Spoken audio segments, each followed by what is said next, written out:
Hi guys at mga rampadora! Welcome back to my vlog kung saan ba walang perfect! Kung perfect ka, buwisit ka! Dun ka sa far away! Ako pa rin to ang nag-iisa niyong rampadora at nagbabalik! JR!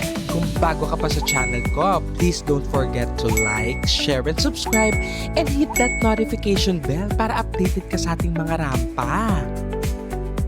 For today's video, samahan nyo kami magjowa at tayo ay pupunta sa Hong Kong! Ni hao! So paano? You know the drill.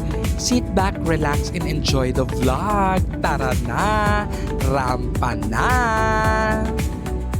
After 2 hours and 30 minutes na biyahe via Cebu Pacific, nandito na tayo sa Hong Kong International Airport. Let's go na agad at punta na tayo sa hotel. From airport, maraming pwedeng option para makapunta sa city, but kami pinili namin mag-Airport Express para mabilis. And we booked this on Klook in advance. Oo nga pala, this is our second time here sa Hong Kong at very memorable sa amin tong Hong Kong dahil ito ang pinakaunang country na pinuntahan namin magjowa. Diba, bongga? Nung first time dahil walang budget, sa Chungking Mansion kami tumuloy. Pero ngayon naghanap kami ng mas magandang hotel. Kaya napunta kami dito sa Lai Chi Kok Station. Kung gusto mo ng tahimik, relax na location dito sa Hong Kong, highly recommended ko to sa'yo. Welcome to Hotel East Access Lai Chi Kok. Kung naghanap ka ng malinis, maganda at affordable na hotel, para sa'yo to. Quick room tour. Pagpasok mo sa left side, nandiyan agad yung CR. Merong shower, hot and cold. Wala lang bidet, sadly. Pero carry lang kasi malinis yung CR. Kumpleto sa amenities. And here's naman sa bedroom. Malaki yung kama, malambot. Ang ganda ng style. In fairness, malinis. May TV, may ref, merong initan ng tubig. May safety deposit box, may magandang view. In fairness, dito sa hotel na to, maganda, perfect. Pwede sa maaarting katulad mo. After check-in, wala nang pahinga. Let's go to TST, kung saan puntahan natin ang Victoria Harbor. Let's go, lakad-lakad tayo dito. As we all know, syempre ang Victoria Harbor ang isa sa pinaka-iconic tourist spot dito sa Hong Kong. Libre lang pumunta dito. Pwede ka dito mag-picture, maglakad, mag-jogging, tumulala, manood nitong bangkang to habang lumadaan sa harapan mo. Super iconic ito. At syempre, panoorin ang skyline ng Hong Kong. Bongga, diba? Libre yan. Best time pumunta dito, late afternoon hanggang gabi para makita nyo talaga ang ganda nitong harbor. Bukod dito sa harbor, madami pang pwedeng makita dito katulad ng Avenue of Stars, Emblas Museum at Hong Kong Palace Museum. So, maraming pwedeng puntahan in one area, di ba bongga?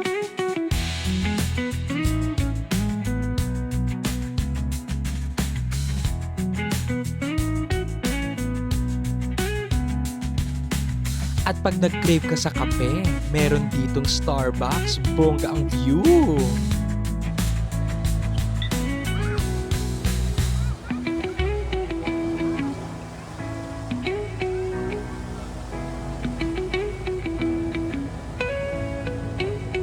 Kung gusto niyo ng cooler and more comfortable weather, November to March is a great time to visit Hong Kong.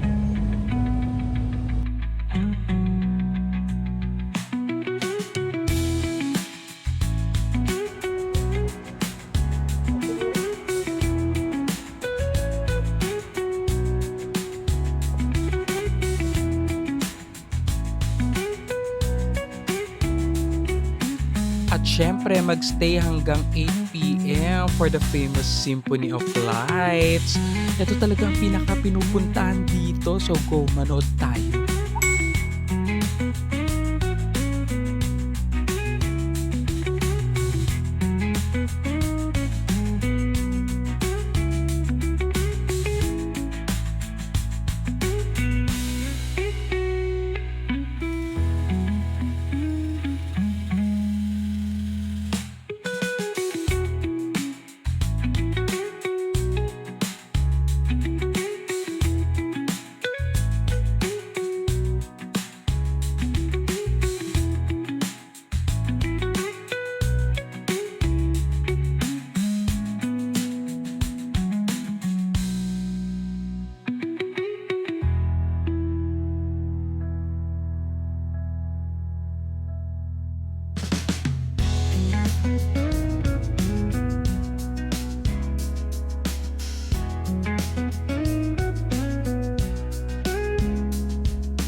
So mga rampadora, kapag nasa Hong Kong kayo, huwag niyong palampasin ang Victoria Harbor.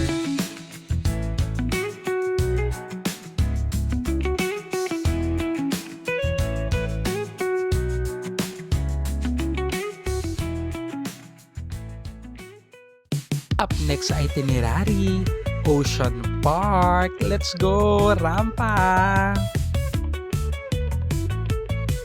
Madali lang puntahan to dahil may direct access siya sa MTR. At open ito from 10 a.m. to 7 p.m. Magbaon ng madaming pasensya dahil madaming lakaran dito. Go! Ang una nating drama, ang mag-cable car. Let's go!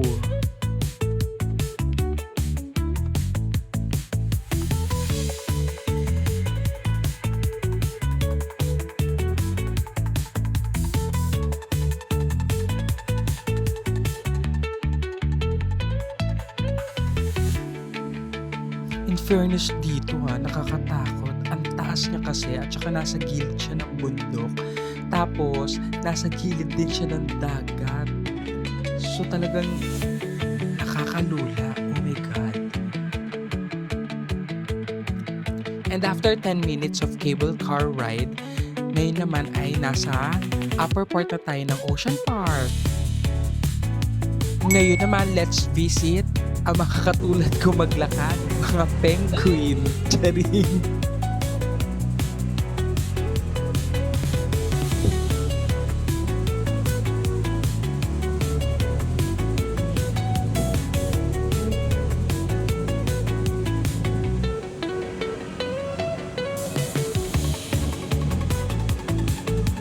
O kami ang nasa bunga at hindi penguin yan.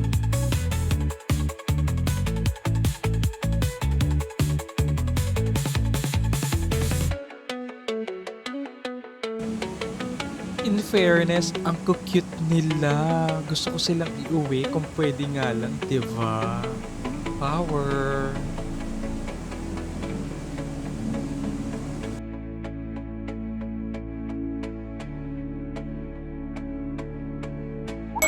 Meron din sila ditong dolphin show, kaso late na kaming dumating. Patapos na, ano ba yan?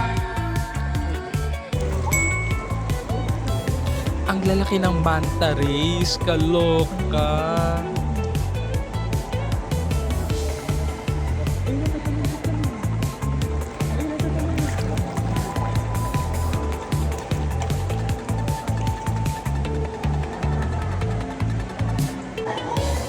Siyempre, chinek din natin ang mga pating. Oh, scary.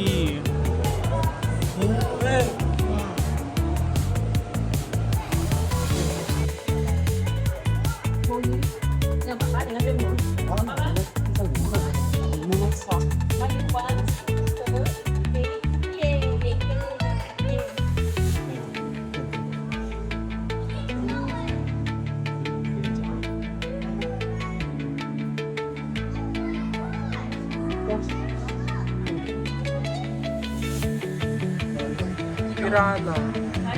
Hala siya pala desisyon. Sure ka bang pirana yan, eh?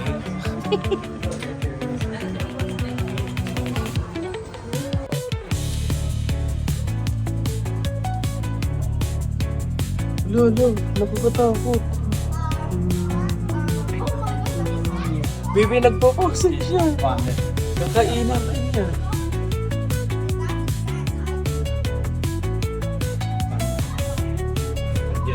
Ano ito? Ito. Pwet.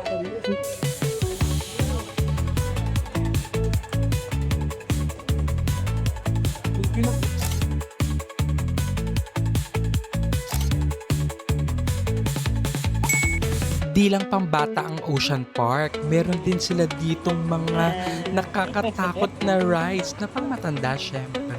So go!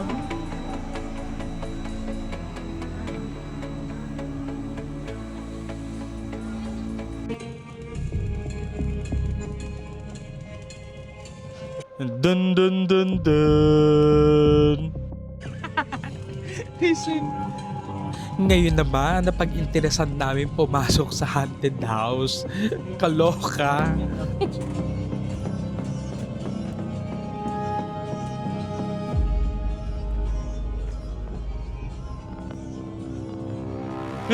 Ay, open to eh. Ito nakakatakot talaga. Itsura pa lang. Huwag kang sasalita ah.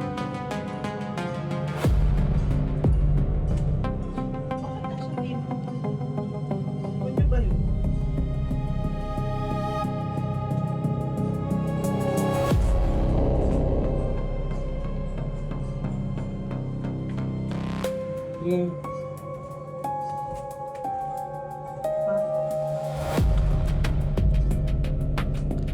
Ang creepy. Iba talaga yung dating sa akin kapag yung design Japanese. Nakakatakot talaga.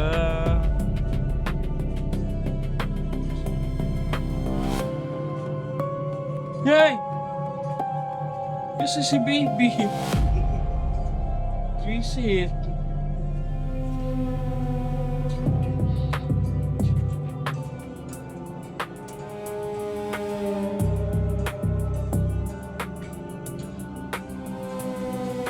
Hello. Baby.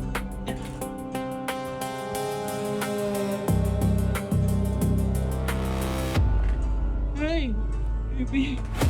Yan yung wala. Halata ka narinig sa video.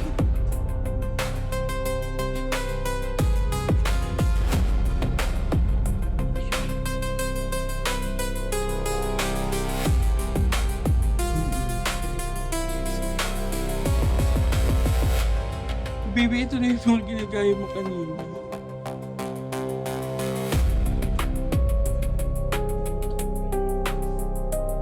Please, no. Please.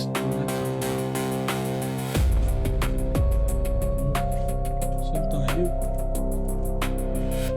Hey! Meron nga. Ito. Tayo na diretso dapat ito. Ito.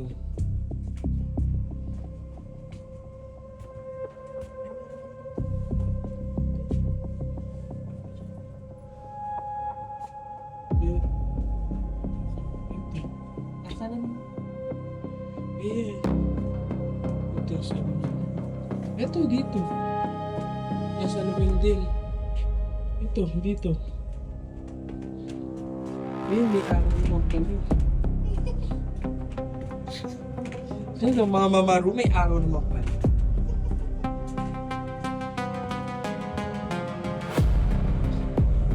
Pag ito dito, lumabas sa dako ah. Ay! Tangin na, pinabalik kami sa baba!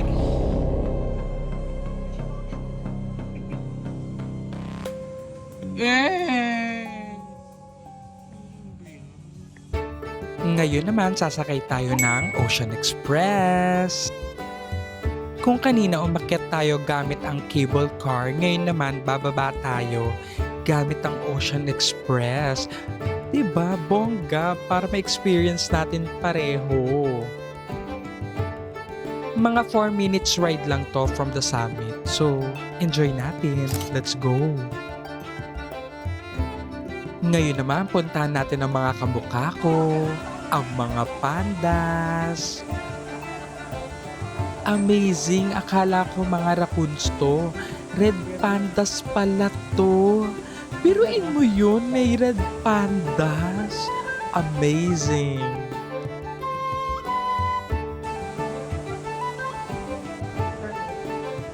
Huwag maingay, tulog ang baby ko.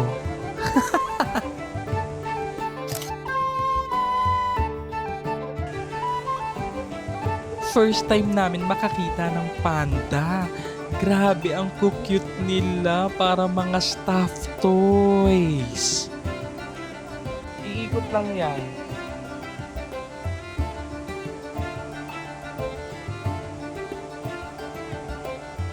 Gusto ko mag-swimming siya.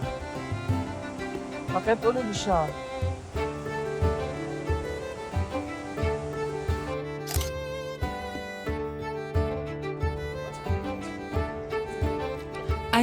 Bakit nandito sa Ocean Park ang mga basher ko? Kamukha niya eh, oh. Diba? Ayun na, kita mo 8 books. May 8 books. Yun lang. Perfect. Dahil nasa Ocean Park tayo, kailangan ma-feel natin nasa ilalim talaga tayo ng dagat. Ang perfect nito, ang galing.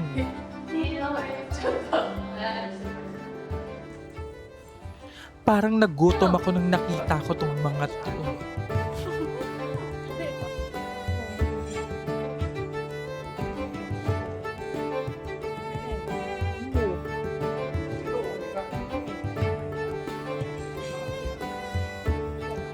Sa totoo lang, nakaka-relax silang panoorin. Amazing.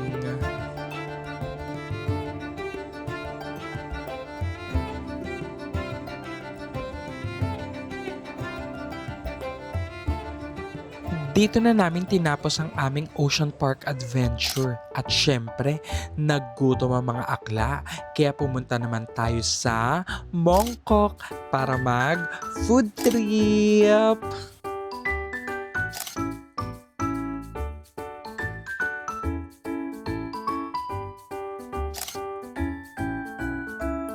At syempre sa sobrang addict namin dito sa ramen na to, kahit sa Hong Kong hinanap namin ng Ichiran. Tara, ramen tayo! Kinabukasan agad-agad naman tayong rumampa sa happiest place on earth, ang Disneyland Tower! Madali lang pumunta dito dahil may direct access din siya sa MTR. Google lang ang labanan dito, for sure hindi ka maliligaw. Syempre, hindi pwedeng walang pictorial, no? Mukha. Of course, first order of business, Frozen, my favorite. Olap, where are you? Syempre, hindi pwedeng hindi tayo sasakay sa Frozen Ever After. So, sit back, relax, and enjoy. Manood ka lang. Let's go! On a snowy summer day. Got to find ones that are big too all coming on.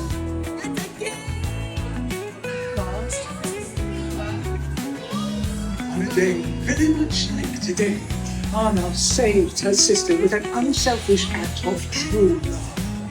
For reason.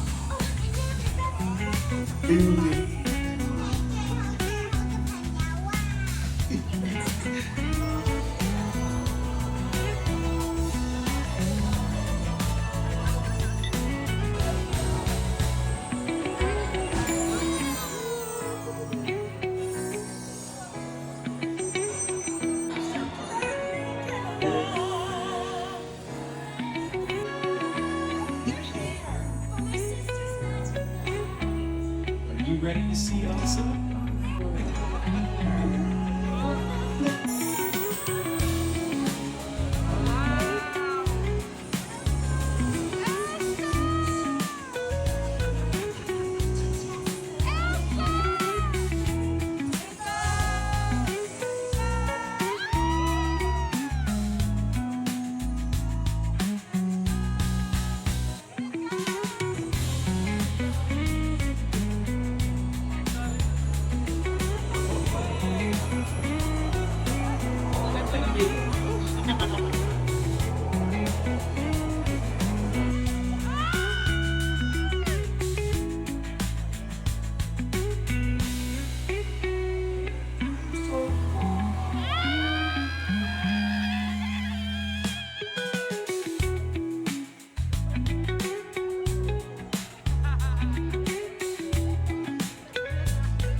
Finally do what Frozen things do. At syempre, after nabudol ng mga souvenirs. After ng Frozen, nood muna tayo na parade.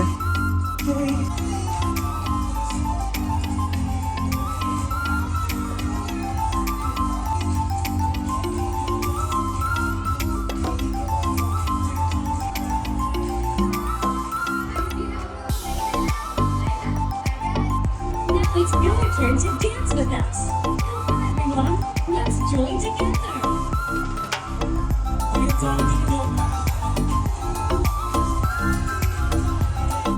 And isa pa, winatch din natin ang Playhouse in the Woods ng Frozen na makikita mo si Elsa, Anna, at si Olaf live. Epekto para sa mga bagets at young at heart katulad namin. At may pa-snow effect pa. Bongga!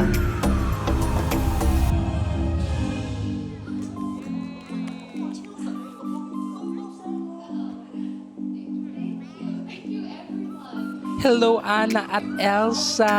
Hello! At nagutom na nga ang mga lola nyo, syempre. Turkey leg for the win! Saya pa. Let's go, hanap pa tayo ng Priority ibang ba sila? ride. O diba, hindi ba halatang masaya ko dyan?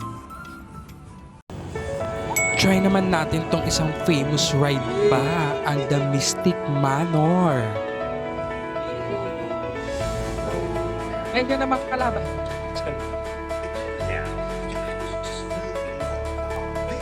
Baby.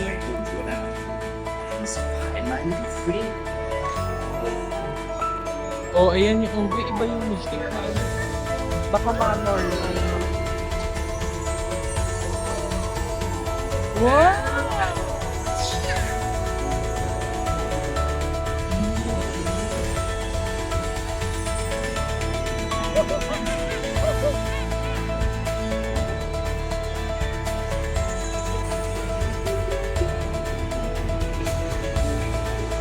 Bakit?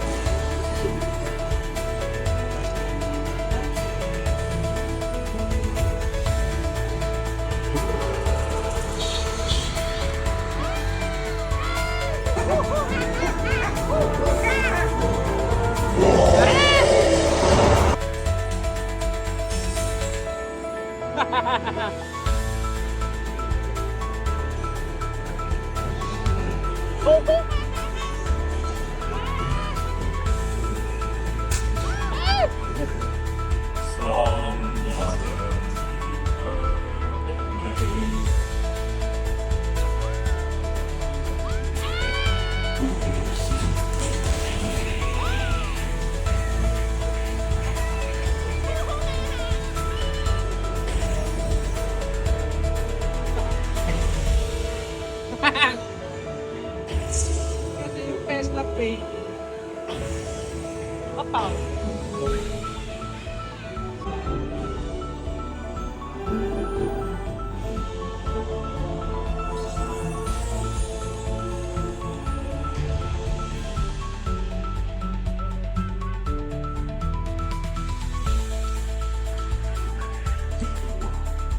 Touch that music box, did you? You never know. Legend just might be true. Ang buntot ah. Well, I do hope you've enjoyed your visit to Mystic Manor.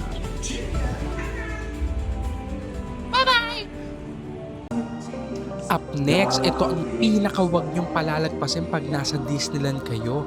Ang Festival of the Lion King. Napakaganda nito. Can never be seen wanting you that can never be done. So bending on the sun.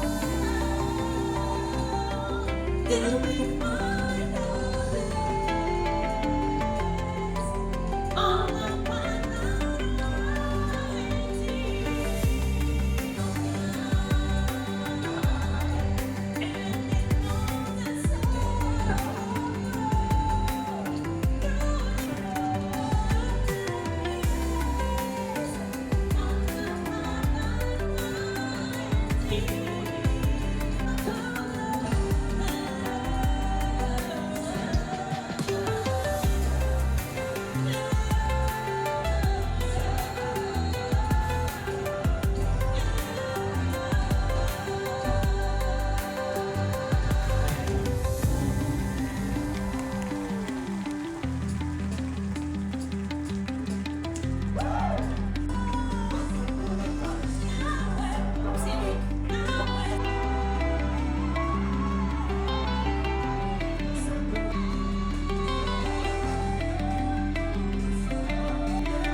Grabe, a must watch talaga to. Ang ganda, yung live performance, costume, music, and effects. Napaka-amazing. Kaya kung nasa Hong Kong Disneyland kayo, definitely wag niyong palalagpasin to. At inabot na nga kami ng hapon, kakasakay ng mga rides. So ngayon, kain-kain lang, pahinga, chill-chill, habang nag-iintay maggabi dahil manonood tayo ng firework. Ito ang perfect way para tapusin ang gabi, ang manood ng The Momentos. So ngayon, watch lang tayo. Let's go!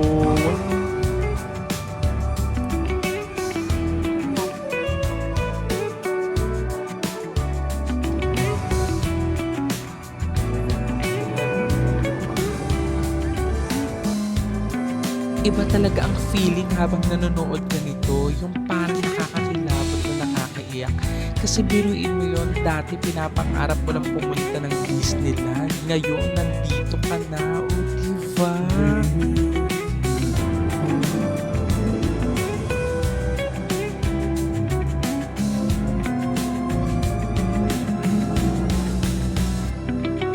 Mapapa-thank you, Papa Chika na lang talaga. At syempre, thank you sa baby ko for the support and love.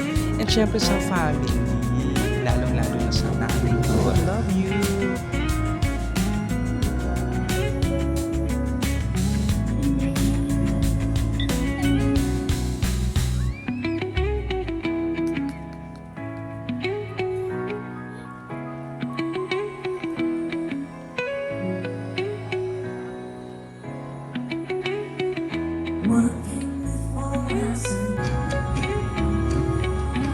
And kunin ko na rin tong pagkakataon na to para pasalamatan kayong mga subscribers ko for supporting me. And syempre, sa mga hindi pa nakasubscribe, mag-subscribe ka na rin. Love ya!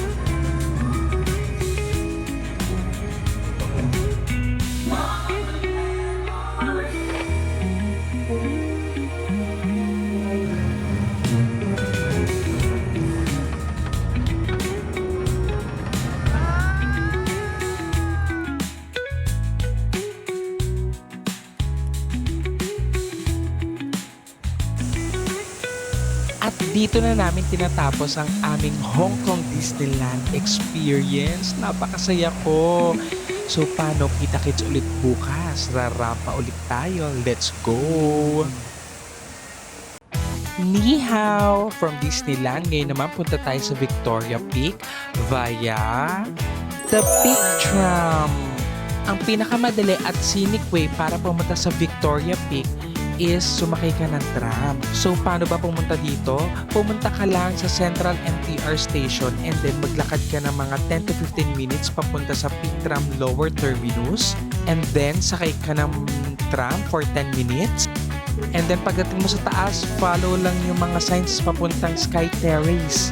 And wala, nasa Victoria Peak ka na. Oo nga pala, binook nga pala namin to via Klook. Nakakaloka ang lakas ng hangin dito sa Victoria Peak. Diyos ko, parang may bagyo. Look. At syempre, hindi mawawala ang Victoria. Go. Aura na tayo. Perfect pumunta dito ng pa-sunset na bonggang-bongga ang Hong Kong skyline. At take note, nandito rin sa Victoria Peak ang Madame Tussauds.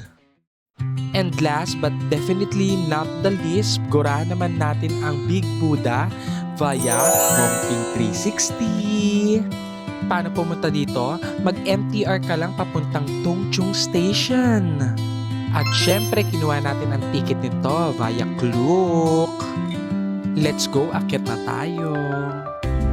Medyo na wrong timing lang ang punta namin kasi medyo maulan at ma-fog. Pero carry lang, in-enjoy pa rin namin ang pag-akyat papunta dun sa Big Buddha. parang silent nilampig habang nasa cable car kami. So pagdating nyo sa taas, bubungad agad sa inyo ang Ngongping Village kung saan pwede kayo ditong mamili ng mga souvenirs, kumain at magkape. At eto na ang one of the most iconic tourist spots sa Hong Kong, ang Yantan Buddha or tinatawag ding Big Buddha. Sobrang laki niya, biruin mo, 34 meters tall. At di na pala kami umakyat dahil 268 steps para marating mo yung taas ng Buddha. Oh no!